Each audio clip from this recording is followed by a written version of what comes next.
someone suggested a an OCG player's reaction to this. I think we've checked out this player's reaction last time as well to the previous one. And so we will go ahead and do that right now. Let me see.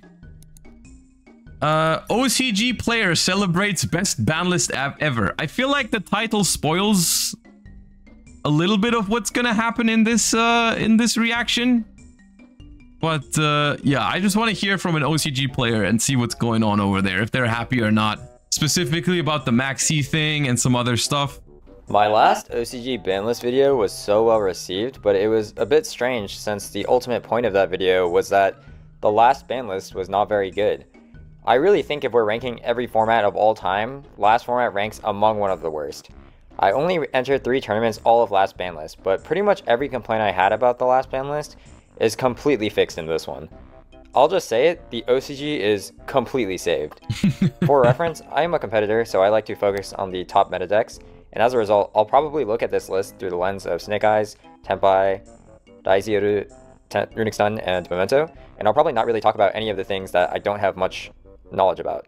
So for the bans, it's just Beatrice, and it's so beautiful. Every single problem I had with the Fiendsmith engine was basically just Beatrice.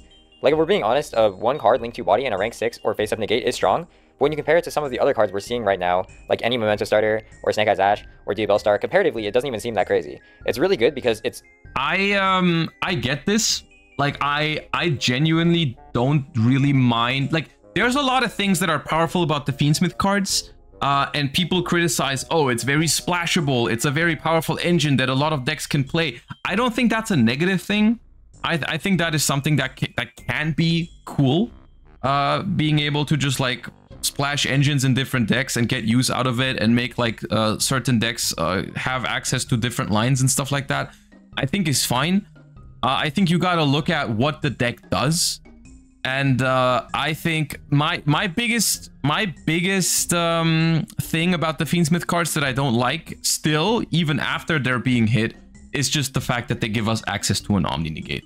Like I was so happy when when Baron got banned, and Savage and Apple and stuff like that, and like I can't even begin to like I'm preparing for YCS Lil right now, and the frustration I'm feeling when trying to solve Varudras plus Desiree is like, it's frustrating. It's like you gotta be careful with where you put Omni Negates. It makes sense that the OCG does not complain about this as much because they have those other Omni Negates, right? They have Beatrice, they have Savage Dragon, they have all of those cards, they have Appaloosa.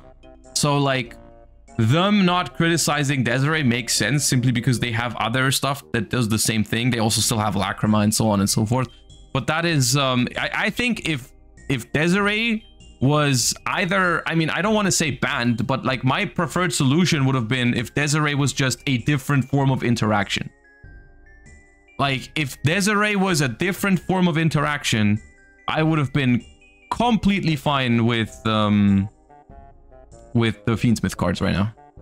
Non-committal, it has good follow-up, it's a very efficient engine, and it's highly splashable. But the result doesn't actually seem that fair if everything resolves, unless they're doing some black technology with Beatrice. If your hand can play through what the Fiendsmith stuff produced, then you still couldn't hold your defense for the real starters because Beatrice might FTK you. You have to hit the Sequentia every time. Now you can reasonably... Oh yeah, the fact that they didn't ban Appaloosa is crazy to me. I honestly, I don't know if it's a hot take, but I think Appaloosa was always more bannable than Baron. I think Appaloosa was always the more, like, almost more frustrating than Baron. Baron also deserved to get banned, but I personally would have banned Apple before Baron. I thought Apple was the bigger problem. Use your hand traps on the best part of their deck. So this is obviously an excellent change, and when I was making predictions with my friends, my wish list was just a Beatrice ban and nothing else. Now, if you look at the limits, they have completely eviscerated Snake Eyes and Yubel. I don't even think either is playable anymore. Last ban list, I had some friends in the TCG tell me that Snake Eyes was unplayable with 1 Ash, 2 Bonfire, and 1 Wanted. I had commentators tell me that Snake Eyes wouldn't be good anymore. And this time I actually feel like Snake Eyes is dead. They hit absolutely every single starter without exception. It's 1 Ash, 1 Poplar, 1 Bonfire, 1 Diabellstar, 1 Wanted, 1 Fiendsmith, 1 Tractus. Like, I don't even see how this can still be played. This is gonna cause these pictures again of people posting a Snake Eye deck at full power and then having like the limited symbols on it, like what they did with Tier. Like, there's literally this there's this picture of a Tearlament deck at full power, and every single card has like the symbol on it now, except for like Tearlament's Scream and Maxi. But even Maxi has a 2 on it now. You can make the you can make that Tearlament picture even funnier now because Maxi also has a semi-limit now. Yeah. This is a tier level murder. Like, they can't just play one of each of those and only have 7 starters. Even if you start counting additional starters they could play like Sanctus, it's just not enough starters for the deck to function. As much as people are making fun of this, right? Of like this is funny and all that. I think we should probably move away from this behavior. Let's can we agree on that stuff like this does not speak for healthy archetype design. If this is what you have to end up doing, then you probably should have been a little more careful with how you made that, with how you designed that deck.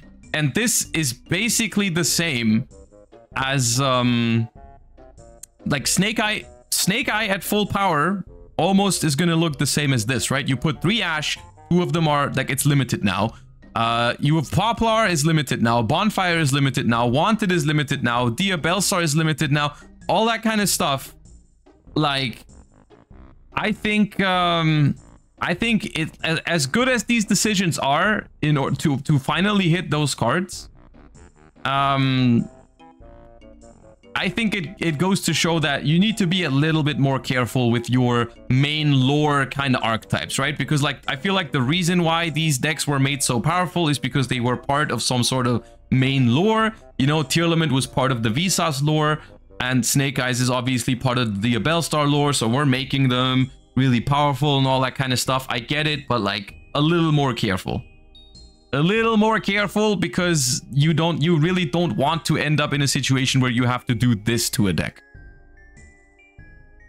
Like, personally, I would rather them just ban Flamberge, but this is actually even better because it just also consistency hits other Bonfire decks like Iziodu, as well as every other Azamina deck. Yubel, to be honest, I'm a little surprised that it hit so hard because Phantom to 1 would already be a massive but deserved hit. Because Phantom kind of has a Colossus problem where it's a good endboard card, except you could also use it as an extender because the summoning condition was so easy. And Phantom also protected you from hand traps, which Colossus didn't. So that is not a problem. The fact that you can use Phantom of Yubel because it's like you can summon it multiple times per turn, the fact that it's a good endboard piece and a great extender, that is not a problem, bro. That's broken.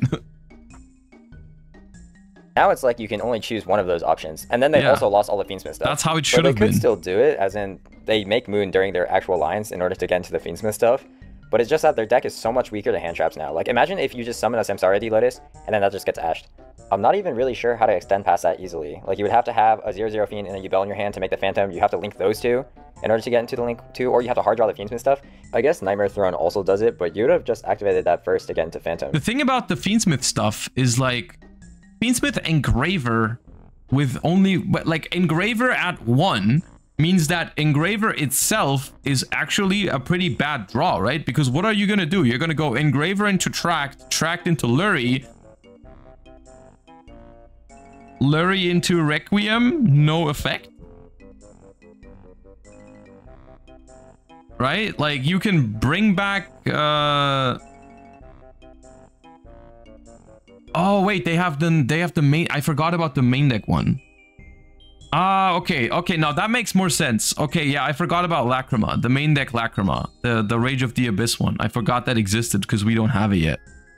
Okay, so there's still lines with it. All right, there's still lines with it. All right, that's okay. That's fair enough. All right, it's just still so much harder for Yubel to play around hand traps now.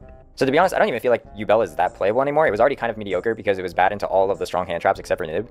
Nib was the only one who was actually good against. It's so it's still a bit worse sad for the anime fans, but Yubel ended up being a rather uninteractive deck, so I think it's probably for the best. Now the last thing to talk about is Chandra, and yes, I know, I am a Tenpai lover, so I am biased, but I really think this is a perfect way to make the deck more fair because the biggest issue with Tenpai as of last format was that there's way too many turn skips in the game. So you were much too likely to do nothing if they had one of the turn skips. And that hasn't changed too much, but what has changed is that they are much less likely to play through your hand traps if you're playing the fair ones. Yes, they can still kind of ignore the turn skip hand traps, but the fair hand traps may just stop their turn. Because an issue before was that any dragon in the Chandra demanded a 3 hand trap response, which is just so unrealistic, and if they had the field spell, you just died. And now there's only one field, and there's only one Chandra, so most games you're going to have ways to interact with them. And yeah, that means Chandra hard draw is the second hardest thing to interact with in Tenpai next to the field spell, right? Like if they have the field spell, it's obviously mega hard to interact with them. But it's also like, let's say they normal summon Pydra, you imperm it, and they just special summon the Chandra. That's like very, very hard to interact with because like, yeah, like you can't really interact with Chandra because it activates in damage step to summon from deck, right? So like if you imperm it before it attacks, they can just make Bident Dragon and bring it back, not negate it anymore, and so on and so forth. So like one Chandra is a big deal because hard draw Chandra I think is the second best thing to hard draw in that deck. Means that you're just playing normal Yu-Gi-Oh! Like, to be honest, I could see this deck still being strong because it can still support Dominus Impulse, which is one of the best hand traps ever. It plays the most non-engine in the entire format. When its play resolves, you die instantly. But I don't think it will come close to its results before the ban list because you can actually interact with their play too. Yeah. For semi-limits, I'm only going to be talking about 3 cards. The first one is Pankratops. I actually love Pankratops, and it's one of my favorite cards because I feel like Pankratops is both a fair-going second card that is also highly flexible. It will basically just play through every single floodgate, which is why I like it so much. The issue with Pankratops to me is that I feel like this is sadly not that relevant, but it's becoming a growing trend in Yu-Gi-Oh! Right now that no one seems to be talking about.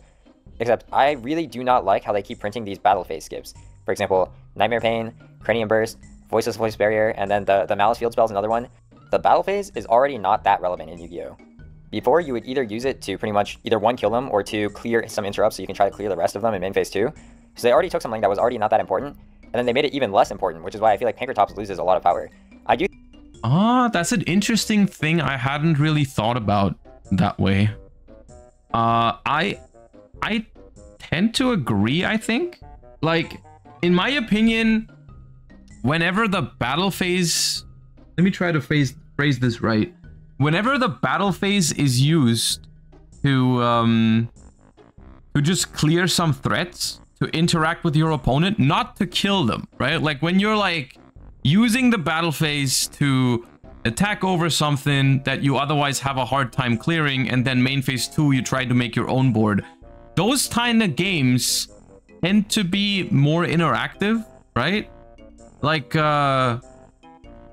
when instead of just raw powering through an SP Little Knight, I have to use my battle phase to attack over it, and then in main phase 2 it's like much more interactive because I have to prepare for my opponent having another turn instead of just like killing them, right? I feel like that kind of is a more fun way of playing modern Yu-Gi-Oh! Obviously the most fun is if you just don't have a battle phase at all, because then you just have to play maximum control and all that kind of stuff, right? Like we all agree with that. We all know that's the most fun to play modern Yu-Gi-Oh! But I think I get their point. I think the battle phase is already kind of weak. So making cards like Nightmare Pain and stuff that makes it even worse to go into the battle phase. Like discourages interaction, I feel like, a little bit. I think it's still a pretty good side card though, because a lot of people are on the 3 Solemn 3 anti-spell technology post board right now, and Pankratops is quite efficient into those cards. The next card I'm going to be talking about is Opening. I know Branded is super hit and it should be okay for them to get stuff, but Branded is just one of the lamest decks of all time. Like, it should be cool because it's a big engine deck that is flexible in the interaction. This guy's based. And the board it puts up is decently strong, but that's not actually how it plays in real life. In real life, it's just a puppet simulator. So until they ban Puppet or Branded Expulsion and Sanctifier, it will always be my least favorite deck. So the last thing... They are right. They are right. Branded is a really cool concept with a very poor execution because Puppet Lock exists. That's what it is. Branded is a really cool deck if it doesn't lock you, but locking is the most optimal way to play Branded. Doesn't matter what anyone else tells you, but like as long as that option exists, it's gonna be the most optimal way to play Branded, and that is gonna be cringe. Branded could be so cool if they just banned Sanctifier, but they chose not to. About this is just Maxi. I don't really have much to say about this one. Maxi to 2 is obviously excellent because 2 is less than 3. So that means it's going to be used against me about 1 less game every 10 games I play. I said this last video, I think, that Maxi was definitely not getting banned on that ban list. and I even think that it's definitely not getting banned on the next ban list. But I think putting Maxi to 2 makes sense given that the tactical tri-decks give new players 2 Maxi, and they can kind of use this as like a litmus test as to whether or not they can ban Maxi in the future. For the Bro, if you put... Okay, what the argument is the tactical tri-decks give new players 2 Maxis. Bro, just put it to 1 so that they can share their 2 Maxis with a friend. So each gets 1. How cool would that be? So that 1 tactical tri-deck feeds 2 people. The unlimits, the only thing I'll say is that Raigeki and Lightning Storm to 3 is maybe a bit scary, but it's also kind of the same because if you wanted to play a breaker-focused deck, you could just play some Dark Holes and it's like the same thing. And then there's also a critical mass of breakers you have to play or else you draw too many. And in that case, I don't really think that these going to 3 really changes too much. Lastly, this is completely not relevant, but... Is Lightning Storm still at 2 for us? I think it is, right? PRL is actually one of my favorite decks, and hilariously, my Fiendsmith PRL deck is completely untouched, or almost untouched, because Fiendsmith Pearly. Okay, they are on some demon shit. Just got banned. So I might be playing around with that next format because my deck was 3 Luries and only 1 man, 1 girl anyways. Will it be good? Probably not. The Fiendsmith stuff was quite a bit worse, and now that Beatrice can't send Delicious Memory, but I'll probably be playing around with it for a bit. Bro, they go memory, discard Lurie, or what? Quick play spell, discard Lurie, go into Fiendsmith. Alright. Dude, let him cook. So for my final thoughts, the meta is completely saved because honestly, there's a lot of cool decks right now, but they're just completely gatekept by Snake Eyes and Tenpai. Here's the thing. And this is only an impression, right?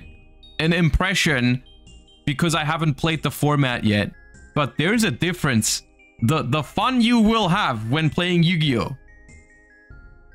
Is very different whether Snake Eye and Yubel are the best deck in the game, or Ryziel and Malice. I feel like. And I think that is what the people are missing that are like, oh, this ban list is dog shit because Ryziel wasn't hit. Like, I think there's a difference. I think if I'm going to a tournament and like the best deck is Snake Eyes, Yubel, and Tenpai, I think I feel worse than when I go to Ryziel and Malice tournaments. Look, I haven't played this format yet. But like we'll see. We'll see. There's probably ways to beat those decks. They seem more easy, like they seem easier to interact with than Snake Eye, Yubel, and Tenpai. Like they're good decks. Don't get me wrong. They're probably gonna be the best decks even, but they feel like less of a gatekeep than Snake Eye, Yubel, Tenpai. And if they just ban Snake Eyes, then Yubel would already be pretty tough for these decks just below them. So hitting Yubel is also, as a preemptive hit, is also a really excellent idea.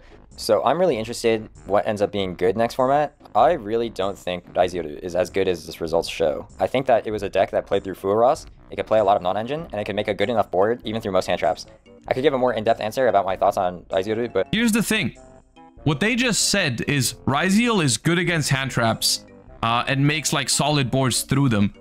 But here's the thing. If Snake Eyes and Yubel vanish and Ryziel is the top deck of the format, people just won't play 15 hand traps. Like Ryziel was probably so good in the OCG because people were forced to play hand traps. People were forced to main deck Fuvaros and all that kind of stuff to deal with Snake Eyes because Snake Eyes was a thing, right? So like decks are very often also the product of the environment, right? Like a deck might be really good because everyone is forced to play 15 hand traps in their deck or more, and your deck is good into hand traps. Well, congratulations, you've got a good deck in the format that people can't really, like, they can't just go play board breakers to beat Ryziel because then they're gonna lose to the other decks, right? So like, but now these other decks are gone, they don't have to play 15 hand traps anymore. So you lose those kind of cards that like other people's non-engine might just be good against your non-engine now, right?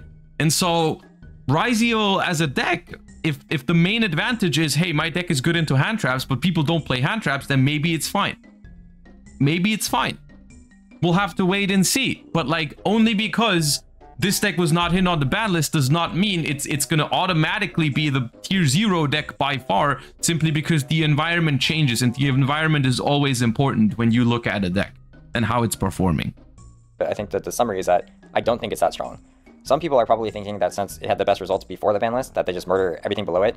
It must be Raizioru tier 0 next format. But I really don't think so. If it ends up actually being tier 0, I'll be completely shocked.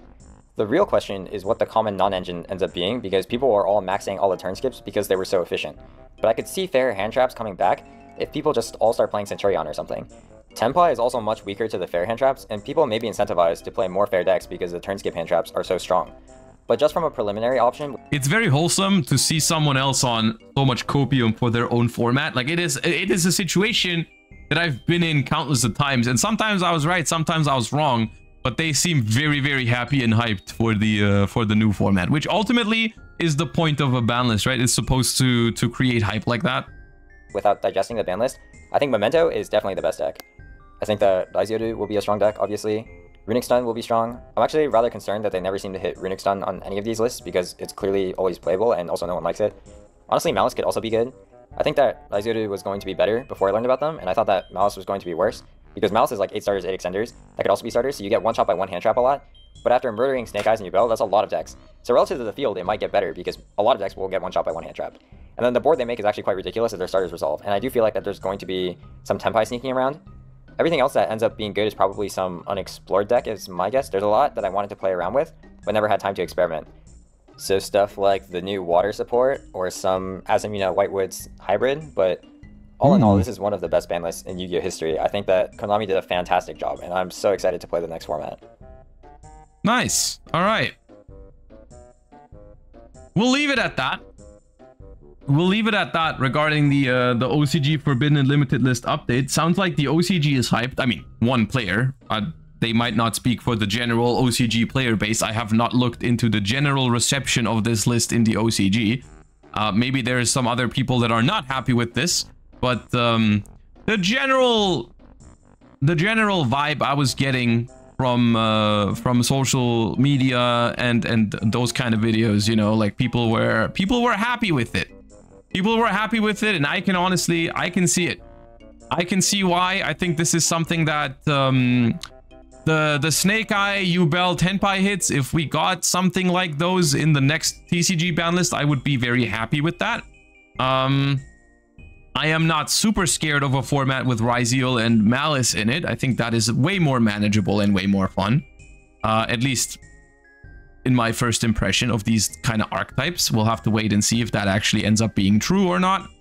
But yeah, looking forward to seeing what the OCG does with this ban list now. We'll have to wait and see. And obviously, elephant in the room, Maxi going to 2. Hopefully this is only the first step, but we'll have to wait and see with that as well. All right. All right then.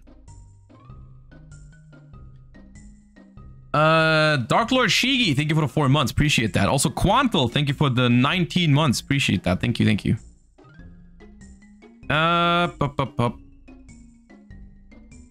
Probably back to 3 in the next one. I think a lot of it depends on what the general... Like, I have a hard time estimating whether the majority in the OCG likes Maxi because they're so used to playing with it, or because... Or like, if the majority dislikes it. I feel like my impression whenever I've looked at, like, comment sections or something, I feel like people were 50-50 on it.